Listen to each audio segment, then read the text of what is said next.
Welcome back, folks. My name's Shane. I woke up this morning to a whole bunch of news about the Kemper Profiling Amplifier. And the number one video you always got to watch when it comes to Kemper stuff is Tone Junkies. He's got a great channel, sort of revolves around digital modeling amplifiers and profiling amps, Kempers, all that kind of stuff. He's probably best known for his Kemper videos, and they're always great. So well done, mate. You're doing good stuff. Anyway, so I'm going to talk about the Kemper itself, what I love about it, and why you might want to wait and just see if you need all these new features. Because, you know, anytime something new comes out, it's like, oh, I can do twice the amount of stuff. I'm going to talk about this from my experience owning the Kemper. I've had two. I had one years ago. I tried a whole bunch of different stuff, and then I realized, man, the Kemper is kind of unique. It does one thing that a lot of things don't do well, and that's give you the sound you've got of your own gear or someone else's gear or whatever. You can just put a mic in front of it and capture that. You can capture the signal chain of pedals, and I know there's other solutions out there, but Kemper were the first doing it, to my knowledge. And, you know, the current Kemper up until this point in time has been around for 15 years, and this can't be said for a lot of digital modeling solutions out there or profiling solutions. There's always a new one coming. The reason I went back to the Kemper, and I don't regret that decision whatsoever, is because the same model of profiler had been around for so long, and they continued to support it with firmware updates. I purchased the amplifier myself. It wasn't a gift from them or anything. I don't think they work with any sort of YouTubers. Otherwise, they should be working with Tone Junkies, but they don't. But anyway, that said, you know, these amplifiers are so good, and they've stood the test of time. Now, there's a few things about these that I'm a little shocked and confused by, but there's also some stuff that I actually can appreciate, being someone who's been using a Kemper for a while now. I purchased this just over a year and a half or so ago. It was around that long ago. I can't remember the exact date. And the one I had before it was the rack unit. They're both unpowered, and they just make recording so easy. You know, you see a whole lot of backlines using Kempers now, and that just really takes the volume from the stage and just gives you great tones to the front of house. You know, even Knopfler, I think, before he sort of stopped touring, was using Kempers. And how many people complained? Zero. I'm sure someone complained, right? Everyone always complains.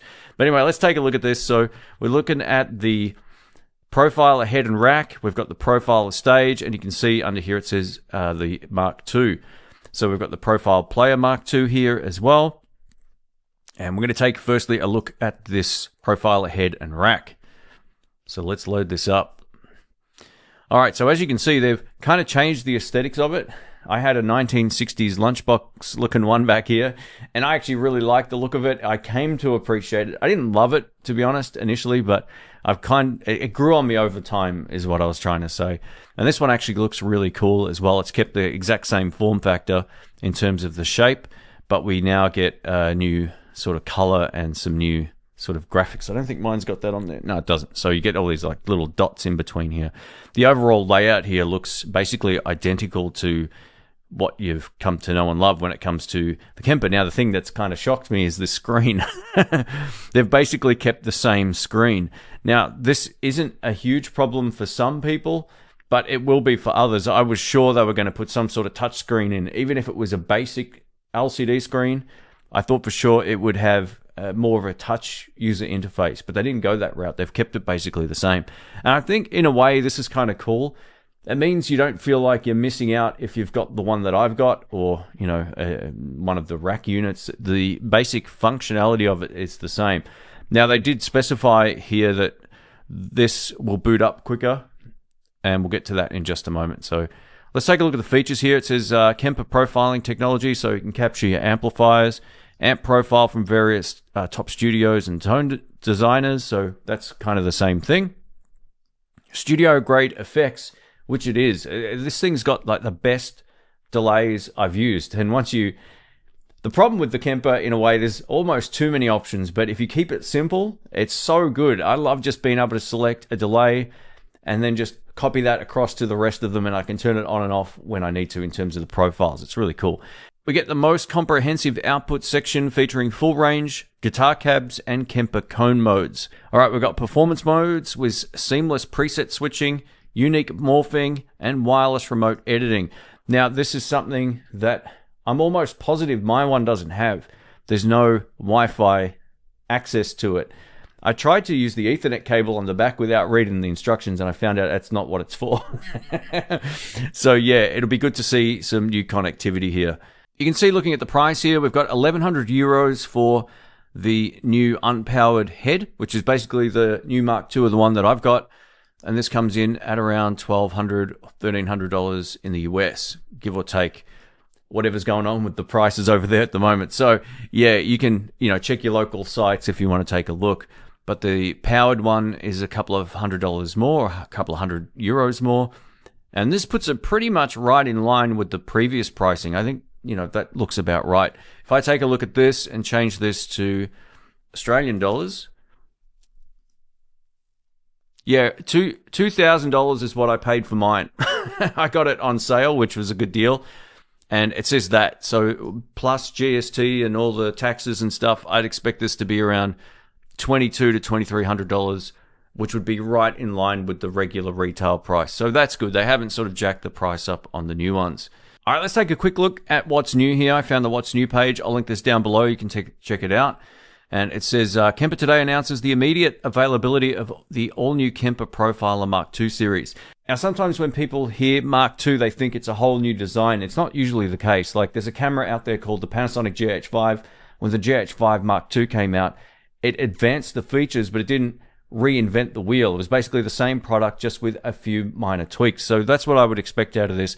I think if they were going to do a whole new profiler, a complete redesign, they would have called this something else. This is a bold evolution of the profiler lineup. All profilers, head rack stage, and the player, and the powered versions delivering more power, more flexibility, and more creative potential than ever before. At the heart of the Profiler 2 Mark II series is an upgraded processing engine. Now, every time I hear this, I think to myself, is that something that actually helps me when it comes to what I do? And for me personally, it probably will make no difference. I'm not saying that to be butthurt. I just never use the full extent of capabilities on any digital modeling solution or profiler. They can support so many different effects, and you can chain all these different things together, and I don't use most of that. I add some reverb, I add some delay, and the Kemper I've got is more than capable. So I would say the biggest benefit here for people who like to keep it simple is that it unlocks faster performance. So that's great with boot times, clocking in around 20 seconds, which is way quicker. That's awesome. And a host of new features that expand the boundaries of what a modern guitar and bass rig can do. A new era of effects, 20 blocks in series. So that's what I was talking about before. So they added more blocks in series here, but whether or not you need all of that, it's great to have if you want to get experimental, or you might be playing, in a situation where it requires lots of different layers of effects, but I'm not sure someone like myself would actually benefit from that. The most powerful effects architecture ever found in a Kemper unit. So that's kind of interesting, whether that just relates to the new 20 blocks or there's actually way more effects built into it. There's pages and pages of effects in the Kemper already, so that's great.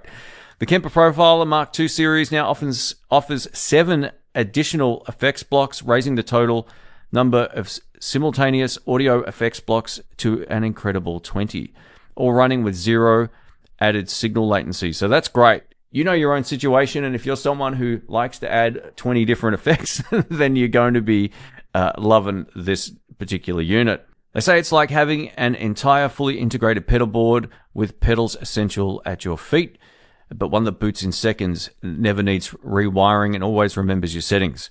One of the complaints I had initially with the Toemaster Pro is that the boot time took longer than the Kemper. The Kemper's a lot older, right? So you would expect it to take longer to boot, but it took over, I think, around 50, 60 seconds from memory. I'm sure that's been addressed in firmware, but again, I only tested that before it was actually released. The faster something boots, the better, especially when it's not a computer or an old computer. This might be one of the most important things here. It says a new era of profiling. So Kemper announces a new profiling technology for the Mark II series. I hope that this is somewhat backwards compatible with the original Kemper. I don't see them, based on, at least on the firmware support for the last 15 years, I'd be really surprised if Kemper decide that they're not going to make it backwards compatible. Whether something's limited in the chain, like maybe, obviously you won't have as many effects blocks and all that kind of stuff, which is fine, but it'd be great to be able to sort of just have one catalog of tones that you could pull from if you're using the online thing, or if you've, say, already invested in this version, the standard one that I've got, and then, or the first version, and then you buy the second one, but you don't want to get rid of the first one. Maybe you want a live rig. It'd be great to be able to have them compatible. And this is one thing that no one's been able to answer, which leaves me questioning what's going on here. Now, it says more than 100,000 individual frequency points, which means that when it does its profiling, it's pulling from more data. That's pretty cool. And it says it's the most precise amp recreation ever achieved. Now, whether or not there's a perceivable difference at the end of the day between the original and the new one, that's yet to be seen. I'm pretty confident if Kemper, they're the innovators of this space, right? They absolutely are. And I'm sure next generation of this will be around for a long time. I would just love to know if these new profiles are backwards compatible with the original. I think it would be a sign of good faith if somehow that was capable, even, as I mentioned, at the disadvantage of maybe removing some certain features. But anyway, we've got next level speaker and dynamically adjusted cabinet resonance. So that's pretty cool.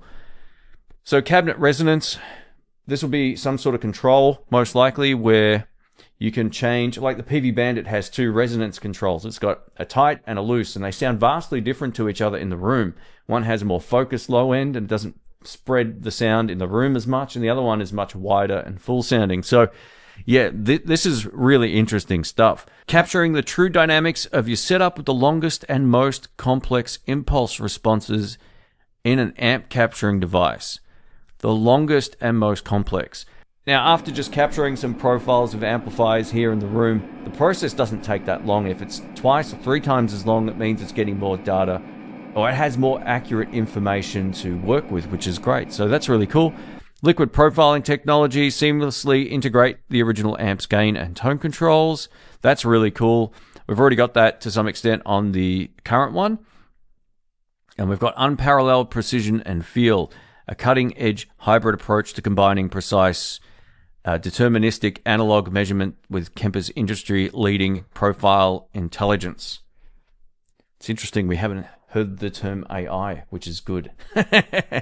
No, it is what it is. So that's cool. Anyway, let's keep going here. Overview that's all new in the Kemper Profiling Mark II.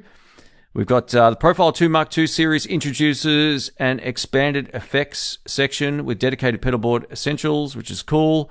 Effect slots featuring a new second noise gate, Palm Ninja compressor, Pure Boost, Wah Wah, Vintage Chorus, Air Chorus, and Double Tracker. Very cool. Adding these to the pre-existing 10 audio blocks, spectral noise gate, transpose effect, volume pedal. Okay, so we've got, again, they've mentioned 20 effects blocks. And down here you can see kind of what's going on here. The new layout makes it convenient to cover all the bases and offers 8 flexible effects blocks available for the acclaimed tone shapers and studio-grade unique FX the Kemper Profiler is famous for.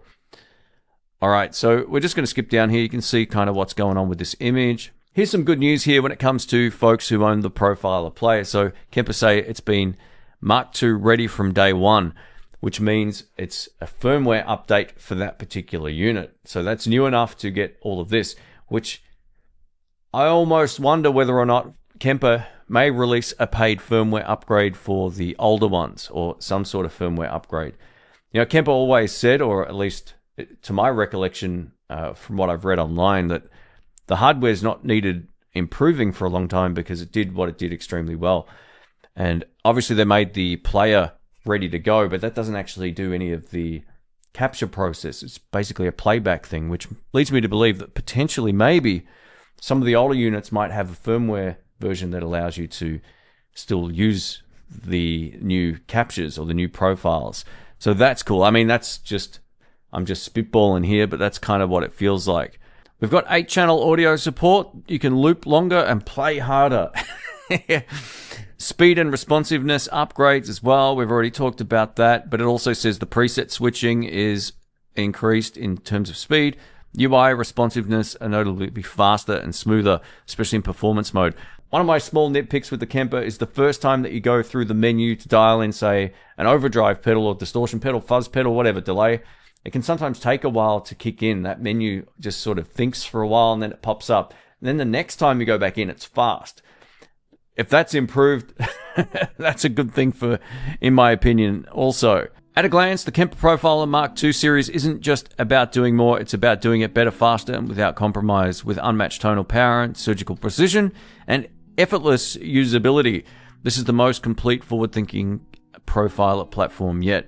Well, that's yet to be seen because, again, the Kemper, the original one, 15 years of support. If this one lasts 15 years, that would be amazing, but who knows, right? You just never know with these things, but the track record kind of speaks for themselves. They've kept to the original design here, which I like, so it will keep a lot of people happy. But for those folks who are expecting potentially a touch interface or some sort of larger screen or an iPad interface style thing, you don't have it with this. It's built for the road or built for situations where it might get sort of knocked around as opposed to having a big old glass screen on the front. But anyway, let us know what you think. I hope you found this video helpful or useful. If you want to check these out, I'll link down to Sweetwater in the description. Catch you soon.